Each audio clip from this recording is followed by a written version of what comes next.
मैं वाराणसी हूं। मैं वो प्राचीन स्वर हूं जो समय की पहली भोर में भी गूंजा था और आज भी उसी अनंत लय में बह रहा है। मैं वो नगर हूं जो न कभी जन्मा न कभी मिटा। सृष्टि के आरंभ से ही गंगा के तट पर एक अदृश्य ज्योति की तरह उपस्थित, इतना पुराना कि इतिहास मुझे देखकर अपने ग्रंथ समेट ले, इतना स्थिर कि सभ्यताएं बदल जाएं पर मेरी आत्मा का स्वर न बदले। मेरी पहचान अनेक नामों में सिमटी है: काशी, तपोभूमि, अविमुक्त क्षेत्र, बनारस, वाराणसी। पर मेरा स्वर एक है, अडिग, शांत, उज्ज्वल। लोग कहते हैं संसार में नगर बहुत हैं, पर काशी जैसी केवल काशी है, क्योंकि मैं नगर नहीं चेतना हूं। मैं भूमि नहीं दृष्टि हूं। मैं गली कूचों का जमावड़ा नहीं, अनादिकाल से धधकती आध्यात्मिक ज्वाला हूं। मेरी छाती पर गंगा बहती है, वो निर्मल, दयालु, जीवनदायिनी धारा जो मृत्यु को भी स्निग्ध बना देती है, जिसके तट पर साधु बैठते हैं, माएं अपने बच्चों को नहलाती हैं, नावें धीमी गति से फिसलती हैं और पर्यटक विस्मय में भरकर देखते हैं कि ये नदी केवल पानी नहीं, ये मेरी धड़कन है। लोग कहते हैं काशी में मरना मुक्ति है। मैं उनसे कहता हूं काशी में जीना भी मुक्ति है, क्योंकि यहां जीवन और मृत्यु में कोई दूरी नहीं। दोनों बहनें साथ रहती हैं, एक गंगा के बाएं तट पर, दूसरी दाएं तट पर। एक जीवन की हंसी में, दूसरी मणिकर्णिका की अग्नि में, और दोनों मिलकर मनुष्य को ये समझाती हैं कि अस्तित्व का सत्य न जन्म है न मृत्यु। सत्य तो ये है कि सब कुछ प्रवाह है। मेरे 84 घाट, मेरे 84 स्वर, मेरे 84 रूप। कहीं 80 घाट की रंगीन जीवंतता, कहीं दशाश्वमेध की आरती, कहीं पंचगंगा का गंभीर मौन, कहीं केदार घाट का नाद, कहीं हरिश्चंद्र की अग्नियां और कहीं मणिकर्णिका का शाश्वत धुआं जो कभी रुकता नहीं। वो धुआं लोगों को डरा सकता है, पर मेरे लिए वो धुआं संसार का सबसे सच्चा ज्ञान है। एक ऐसी पंक्ति जो कभी मिटती नहीं: सब आया है, सब जाएगा, पर प्रवाह चलता रहेगा।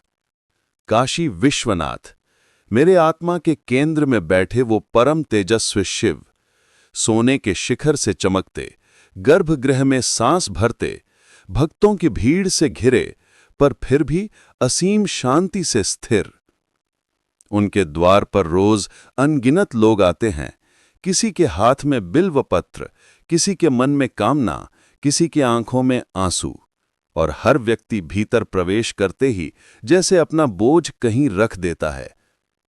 कई बार गली में भीड़ इतनी हो जाती है कि पैरों को जगह नहीं मिलती, पर भक्त हंसते हुए कहते हैं, अरे भीड़ कहाँ, ये तो बाबा की राज सवारी है। और वहीं किसी तकिया पर बैठा एक बनारसी मुस्कुराकर जोड़ देता है, लाइए पहले लस्सी पी लीजिए, तब दर्शन जाइएगा, बिना ऊर्जा कैसी चलेगा। ये मेरी लीला है, भक्तिमय भीड़ में भी जीवन का सहज हास्य।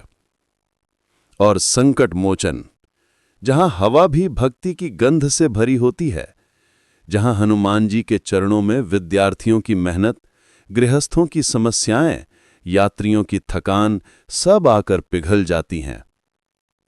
वहां संगीत समारोहों की रातें मेरी आत्मा में अनंत शांति भर देती हैं। जब किसी वाद्य का एकल स्वर मंदिर की दीवारों से टकराकर गंगा की ओर उड़ता है, तभी समझ आता है कि स्वर्ग क्या होता है। मैं वो नगर भी हूं जहां साहित्य को मंदिर समझा गया। तुलसीदास ने यहां बैठकर रामचरितमानस लिखी, मेरी हवा में ही वो चौपाइयां गूंजती रहीं। कबीर मेरे करघों के बीच पैदा हुए, करघे के खड़क में ही उनका ज्ञान पका। भारतेंदु हरिश्चंद्र ने यहीं हिंदी को आधुनिक स्वर दिया और मेरी गलियों को अपने नाटक और लेखों में अमर कर दिया।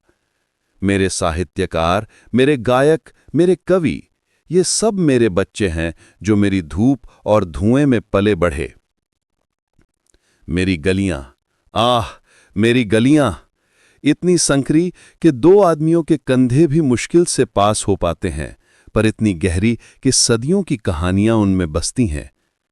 यहीं कहीं से अचानक गाय निकल आएगी, कहीं रंगीन चूड़ियों की दुकान, कहीं पान की महक, कहीं मधुर भाषा का रस, वो पोला बनारसी लहजा जो सुनने वाले के मन में तुरंत मिठास भर दे। कोई कहेगा, का भई का हाल, का जबरिया भीड़ भाड़वा, चला एक कुल्हड़ चाय पिलई। यही मेरा स्वभाव है, सादगी में रस, रस में अपनापन। मदनपुरा में करघे बजते हैं दिन रात बिना रुके। ये ध्वनि संगीत नहीं, मेरी ही धड़कन है। बनारसी साड़ी का हर धागा मेरे बुनकरों की साधना है। उनके हाथों की गति में इतनी लय, इतनी निपुणता कि लगता है वे भी कोई अनुष्ठान कर रहे हों। साड़ी केवल वस्त्र नहीं, जैसे कोई कथा हो, धागा धागा इतिहास, धागा धागा परंपरा। और मेरा भोजन, जिसे सुनकर लोग दूर दूर से आ जाते हैं, कचौड़ी जलेबी की भोर, चाट की सांझ, कुल्हड़ की चाय का धुआं, सर्दियों की मलाइयों, लस्सी की चांदी सी झिलमिल परत, रबड़ी की गाढ़ी मिठास, गुदोलिया, चौक, ठठेरी बाजार, इन जगहों की खुशबू किसी भी यात्री को मोहित कर लेती है। कोई कहता है, बस एक कटोरी रबड़ी लेंगे, पर जब कटोरी सामने आती है तो पहली चम्मच के साथ ही वो कह उठता है, अरे और दीजिए, ये तो आत्मा में उतर रही है। और पान, अरे बनारस का पान ना हो तो मेरा परिचय अधूरा है। कदरदान पान भंडार, देना पान, दरदरा चूना, सुगंधित कत्था, इलायची, गुलकंद, इन सब का मेल मेरे ही सुगंधित स्वरूप का एक भाग है। कहते हैं पान खा के बात करिए, बात में मिठास बढ़ जाती है।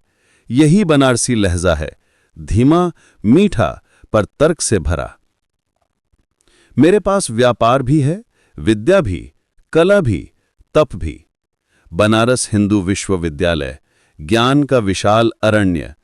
छात्र इसके प्रांगण में गुलमोहर की छांव में बैठकर अपनी राहें चुनते हैं। कभी साहित्य के विद्यार्थी, कभी विज्ञान के शोधकर्ता, कभी समाज अध्ययन के युवा। ये सब मेरी भूमि में अपनी आंखें खोलते हैं। मालवीय जी ने इसे केवल विद्यालय नहीं बनाया, उन्होंने इसे काशी की श्वास बना दिया। सारनाथ, जहां महात्मा बुद्ध ने धर्मचक्र प्रवर्तन किया, जहां करुणा ने पहली बार वाणी पाई, जहां इतिहास आज भी स्तूपों में चुपचाप बैठा है।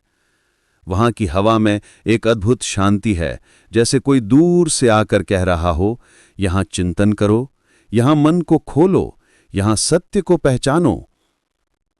मैं वो नगर भी हूं जहां मृत्यु हर दिन आती है, पर कभी भय उत्पन्न नहीं करती, क्योंकि मैं जानता हूं मृत्यु अंत नहीं, वो एक द्वार है।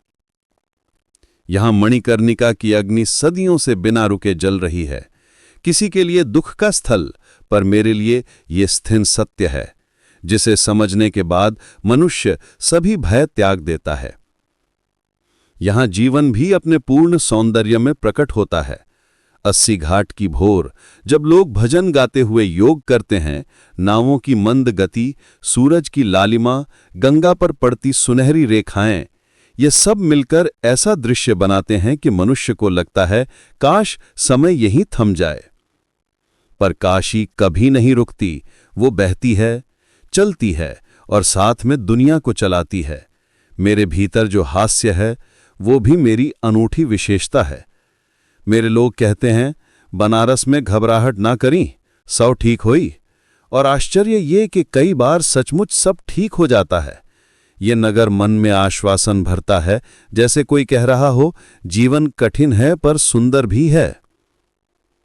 मैं वो काशी हूं जिसने साधुओं को जन्म दिया, वैरागियों को शरण दी, शास्त्रों को घर दिया और मनुष्य को दिशा दी। मैंने तप भी देखा, विलास भी, भक्ति भी और विद्या भी। मैंने राजाओं के राज देखे, विदेशियों की यात्राएं देखीं, कलाकारों का उत्कर्ष देखा और आम आदमी की जिजीविषा देखी। मेरी मिट्टी में बस एक ही गुण है, जो यहां आता है वो बदल कर जाता है। मैं किसी को खाली नहीं लौटने देता। कोई यहां से दर्शन लेकर जाता है, कोई स्वाद लेकर जाता है, कोई कला लेकर, कोई स्मृतियां लेकर, और कोई अपने भीतर एक नई दृष्टि लेकर। मैं वाराणसी हूं, अविनाशी, अविचल, अद्भुत। मैं केवल नगर नहीं, अनंत प्रवाह हूं। मेरी कथा कभी समाप्त नहीं होती। गंगा की तरह मैं आज भी बह रहा हूं और युगों तक बहता रहूंगा।